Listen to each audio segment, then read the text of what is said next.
আমাদের ছোট্ট সোনামণিরা ভালো আছে?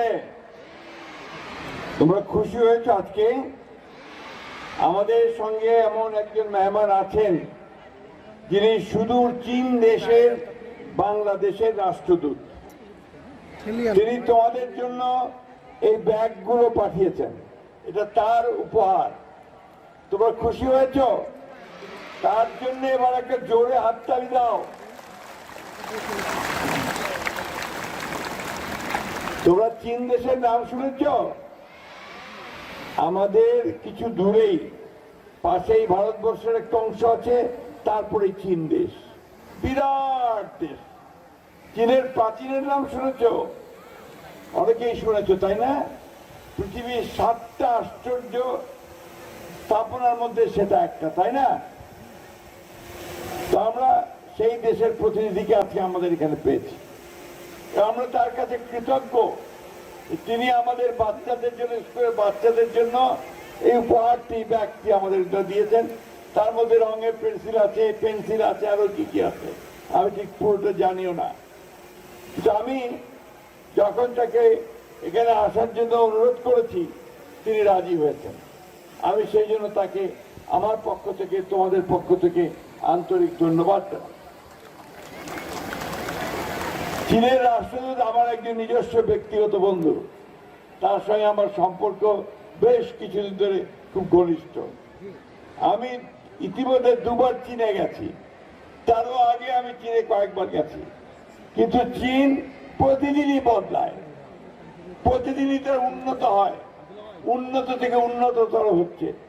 আজকে সারা পৃথিবীতে চীন একটা শক্তিশালী দেশে পরিণত হয়েছে। চীন সবচেয়ে বেশি এখন তাদের জনগণের কল্যাণ করেছে।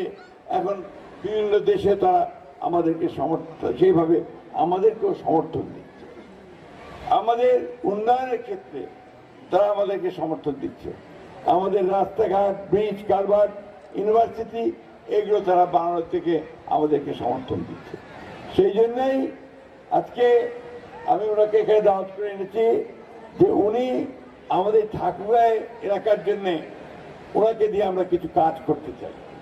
সেই কাজগুলোর মধ্যে হচ্ছে আমাদের এখানে আমরা শিল্প কলকারখানা তৈরি করতে চাই। সেই শিল্প কলকারখানা তৈরি করাতে উনি আমাদেরকে সাহায্য করবেন। উনি কথা দিয়েছেন যে আগামী 2-1 মাসের মধ্যেই তিনি এখানে চীনা প্রতিনিধিদের পাঠাবেন, যারা এই অঞ্চলে শিল্প কারখানা তৈরি করার উদ্যোগ গ্রহণ করবে আমাদের ব্যবসায়ীদের সঙ্গে।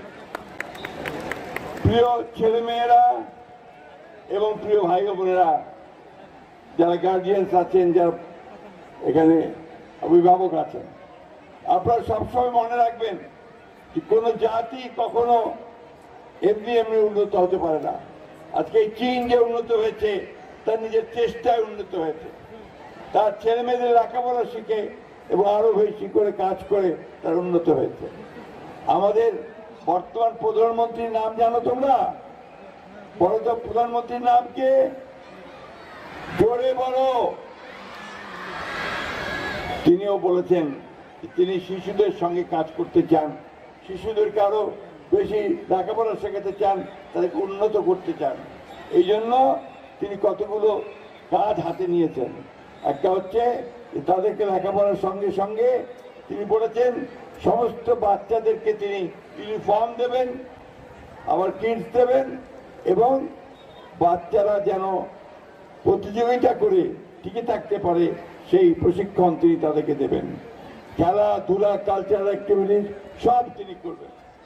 আমি তোমাদের বেশি সময় নেব না, তোমরা অনেকক্ষণ ধরে এখানে বসে থেকেছো, এখানে অনেক গরম, সেই জন্য আমি আর বক্তব্য বাড়াচ্ছি না। আমি শুধু এইটুকু বলতে চাই আমাদের শিক্ষক শিক্ষিকা যারা আছেন তাদের উদ্দেশ্যে যে আপনারা আপনাদের স্কুলের বাচ্চাদেরকে সেইভাবে তৈরি করবেন যেন তারা বড় হয়ে দেশের জন্য কাজ করতে পারে, দেশের জন্য তারা সম্পদ হতে পারে, সেইভাবে কাজ করবেন। বাচ্চারাও সেইভাবে কাজ করবে। আমাদের সবসময় মনে রাখতে হবে যে আমাদের নিজের পায়ে নিজেদের দাঁড়াতে হবে, তাহলে আমরা শুধু সামনের দিকে এগিয়ে যেতে পারবো। আপনারা ইতিমধ্যেই আমাদের তারেক রহমান সাহেব সরকার গঠনের পরে ঠাকুরগাঁও ইতিমধ্যে আমরা একটা বিশ্ববিদ্যালয়ের অনুমতি পেয়েছি। এই বিশ্ববিদ্যালয়টির কাজ শুরু হয়ে গেছে। আমরা একটা মেডিকেল কলেজের অনুমতি পেয়েছি, ইনশাআল্লাহ এই মেডিকেল কলেজের কাজও আমাদের ইতিমধ্যে শুরু হবে।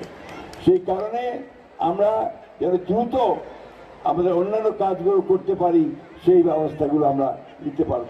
আমি আর বক্তব্য দীর্ঘ করবো না, শেষে বলতে চাই যে বাংলাদেশ চীন মৈত্রী এটা আরো দীর্ঘজীবী হোক, তাই না?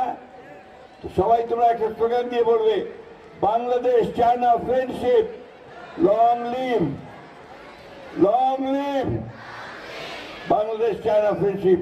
ঠিক আছে, long live Bangladesh China friendship. আবার বলো, long live Bangladesh China friendship society. তোমাদের সকলকে অনেক ধন্যবাদ।